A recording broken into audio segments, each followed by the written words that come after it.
Shri Gurubhyo Namaha. Welcome to the next session of your civics lesson, children. We have been already seeing about the local government, and in that we have seen the three levels of the government, and first level is Gram Panchayat, then Panchayat Samiti, and then Zilla Parishad. We have seen about that, and then in that also in Gram Panchayat we have seen the three organizations which function at various levels. First comes Gram Sabha, then comes Gram Panchayat, and then comes Nyaya Panchayat. So first we have already seen about Gram Sabha. Gram Sabha is the smaller group of people of that particular village or locality, and in that too they should conduct at least 2 meetings in a year. We have seen that, and also they should make sure that they take welfare measures for the development of that particular area. So now we are going to see the second division. See, the first division was Gram Sabha, we have completed that. Now we are going to see about Gram Panchayat, right? So what is this Gram Panchayat? It is an organization of elected panchas by the members of Gram Sabha of the village. So members from Gram Sabha, they choose one person as their leader, and that leader forms a group of people, or see, as we have the executive part of the government. Okay, what is the executive part of the government?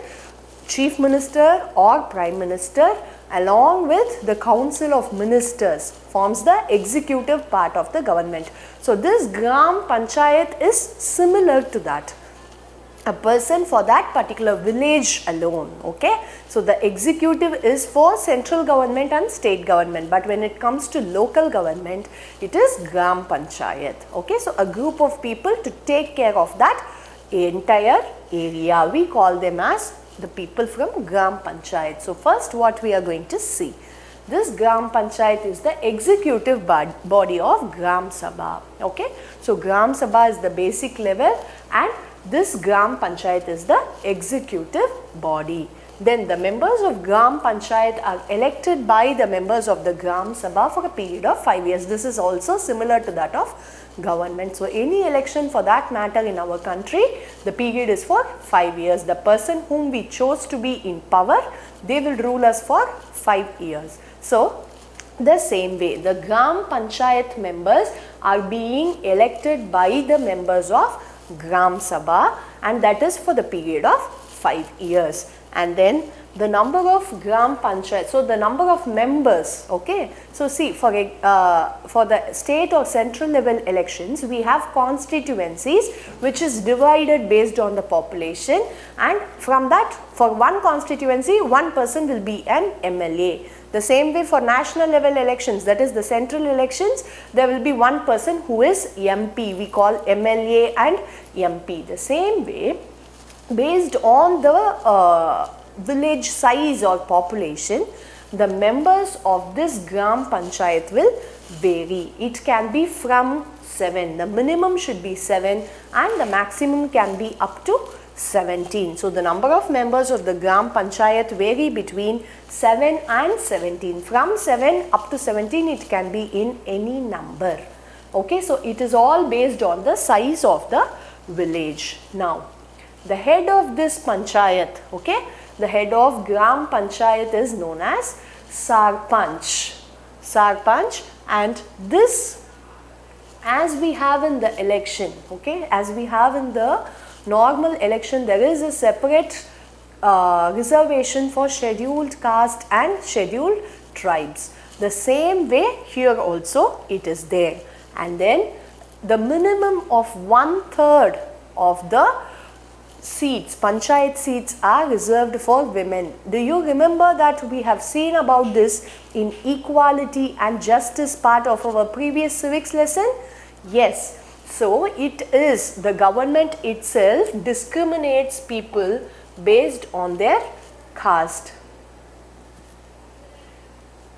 Based on their caste or the gender. Why is it done?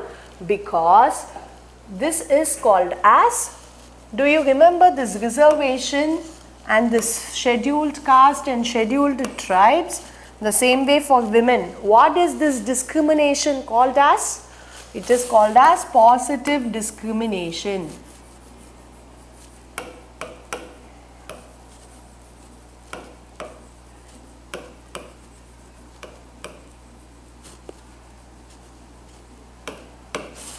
Right? So this positive discrimination is followed by the government so that everyone will participate in the country. This discrimination is to ensure the participation factor of the government, right? So these seats are reserved, there are seats reserved for the scheduled caste and scheduled tribe candidates. The same way, the minimum of 1/3 of the Panchayat seats are reserved. As we have seen, the government wants to make sure that women come out. Yes, so for that only it is giving 1/3 of the seats to women in the Panchayat election. So the local governing bodies, it should contain at least 1/3 of women candidates. So this Gram Panchayat can respect the resolutions of Gram Sabha. So any decision that is being given by this Gram Sabha towards the Gram Panchayat, it has to consider it. It should respect the decision, and if it is going to be a correct point or if it is going to be a worthy decision, it has to make sure that it will take it to the next level, right? So now, in Gram Panchayat, what are all the functions of Gram Panchayat? For Gram Sabha, we have already seen that it has to decide about what are all the welfare measures to be taken in that particular area in a meeting, right? We have seen about 2 meetings to be conducted, and it has to decide what are all the welfare measures it is going to take. So now, when it is Gram Panchayat, what are all the main functions? So the main functions of Gram Panchayat are development of infrastructure like roads and waterways. So what is meant by infrastructure? Infrastructure is nothing but the additional facilities we require. Okay, it is all about the additional facilities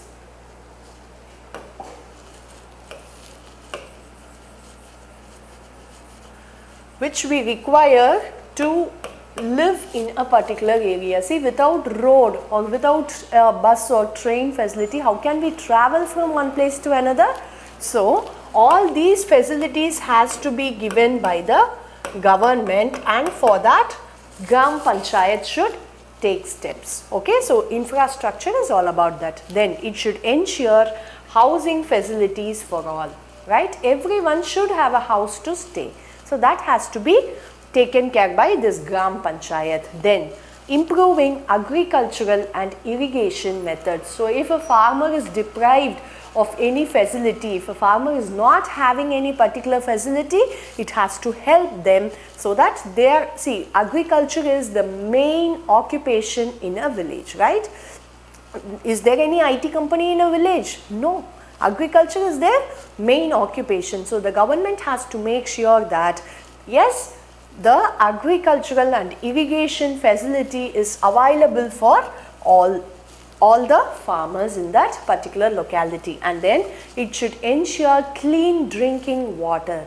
So if water is not going to be clean, and if we are going to drink it, very obviously we will fall sick, food poison, at times it causes death also, right? So it has to make sure that the water which people get is very clean. And then it should work towards the economic development of the village by providing assistance to small scale and cottage industry. So the village has to develop in a in economic way also.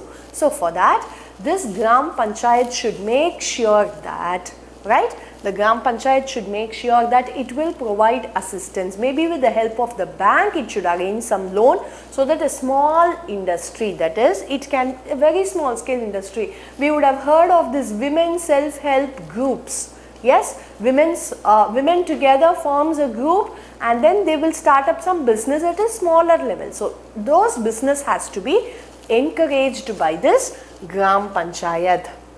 So to perform all these functions, so if all these works has to be done, then what do they need? They need money. So what do they do for that? it is obtained through various sources. Okay, so it can be the tax which is imposed by the Panchayat on various professions, land and houses, custom duties and tolls. So what is meant by toll? You have heard of this word toll? Yes, it is all about the money being received for maintaining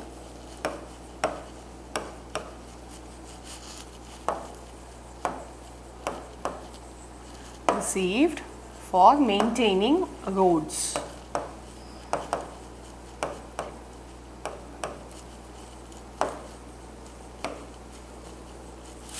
That is called as toll. Okay, so they impose various taxes. Usually they will pay house tax, land tax, many kind of custom duties. So all these are being paid by the people. So with that money, it has to plan all the welfare activities which is required in that particular village.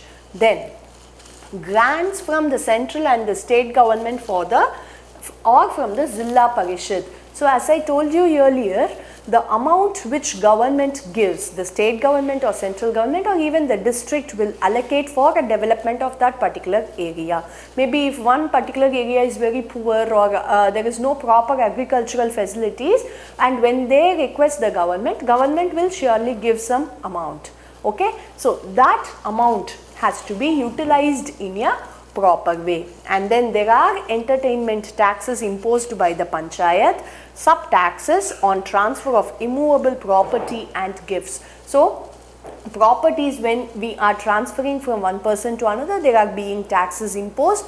There are types of entertainment taxes. So there are various types of tax amounts which is being collected. So the Gram Panchayat should effectively use that amount in developing that particular area, right? So that is all about the Gram Panchayat. Now we are going to see about women and Panchayat. So how far women are now participating in Panchayat, how far their participation is important. So for a very long, we all know that for a very long period women were not given voting rights, and the first voting rights in India was given in 1950, that is after the implementation of Indian Constitution. We all know about that.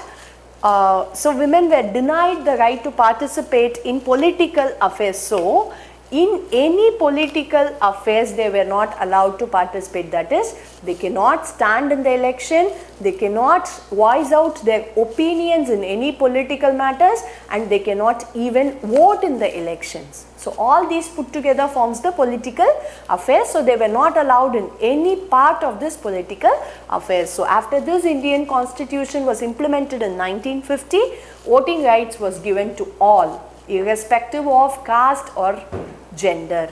So any discrimination, many discriminations, even it is there today, but everyone has the right to vote once they complete their 18 years of age. So this was made sure by the Indian Constitution. Again, this 73rd amendment which we have seen earlier about the Panchayati Raj system, do you remember? The 73rd amendment which was made in 1992, what was the compulsory order made by the government?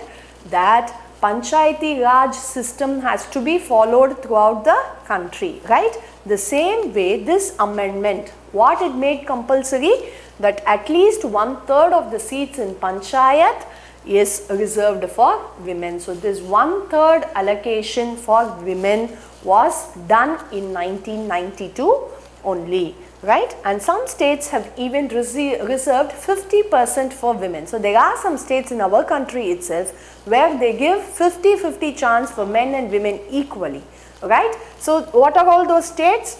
You can see Andhra Pradesh, Bihar, Jharkhand, Kerala, Maharashtra, Rajasthan, Tripura and Uttarakhand. So all these states have given 50% of the Panchayat seats allocation to women, right? So while some women, Sarpanch, have managed to make huge difference. So women being elected as the Gram Panchayat leader, you remember this word Sarpanch is the leader or the head of Gram Panchayat.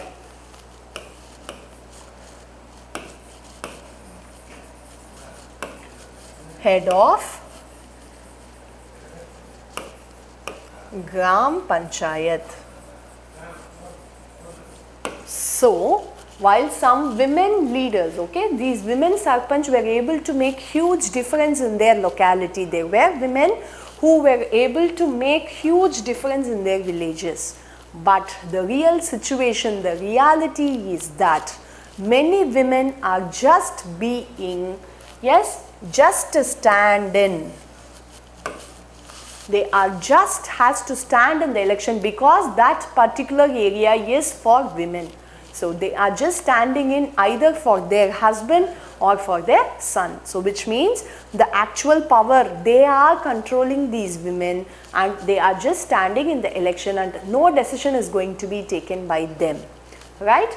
So that is what is given here. While some women sarpanch have managed to make huge difference in their villages, many women are just a stand-in for their husbands or sons who still hold the actual power and take decisions. Who are having the actual power?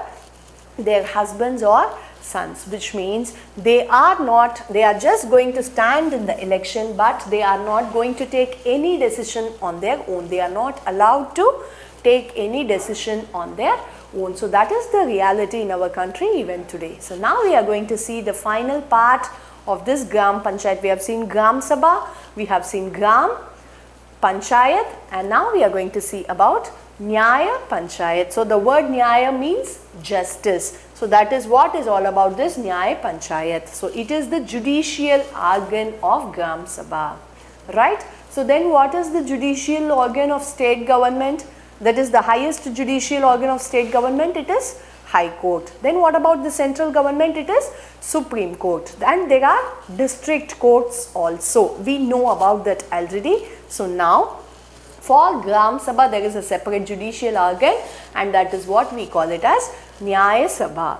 There is one Nyaya Panchayat for a group of 5 village panchayats. The Nyaya Panchayat tries civil cases and minor criminal offences. So they are not having the power as the court has. Okay, court has a separate set of powers, but this Nyaya Panchayat, they do not have all the powers like the court, but they can just take care of many small civil cases as well as a very small criminal cases they can just take. And it is one Nyaya Panchayat will take care of 5 village groups. So that is how it has been formed. So it is like a village court.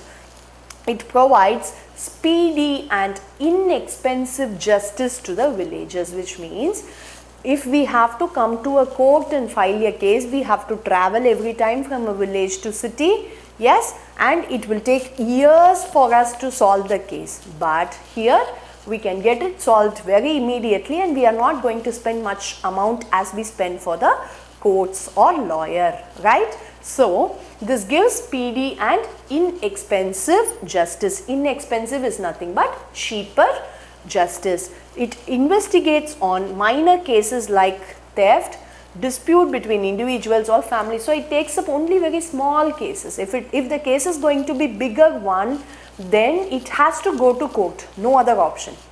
But if the case is going to be very small, this Nyaya Panchayat will take care at the village level. So it can be a small theft, it can be a dispute between 2 people, or it can be between 2 families. So all these disputes are being solved by this Nyaya Panchayat. So however, Nyaya Panchayat cannot send a person to jail. Okay, the court has the power of sending a person to jail when he is proven wrong. When a person is proven wrong, the court has all the power to send him to jail. But this Nyaya Panchayat do not have any power like that, but it can only impose a fine from that person. It can only collect fine from that person, but it cannot put anyone in jail, right? So the judicial function of Nyaya Panchayat is, it is inexpensive and speedy justice to villagers, and Panchayat may act as a court or may set up Nyaya Panchayat, and then it handles only petty civil cases. Petty means small. Okay, so it can handle only the small cases. Then the cases like petty theft, property, cheating, assault, trespass, etc. falls under the jurisdiction of Nyaya Panchayat. So when it is going to be a smaller case, a smaller problem, Nyaya Panchayat can.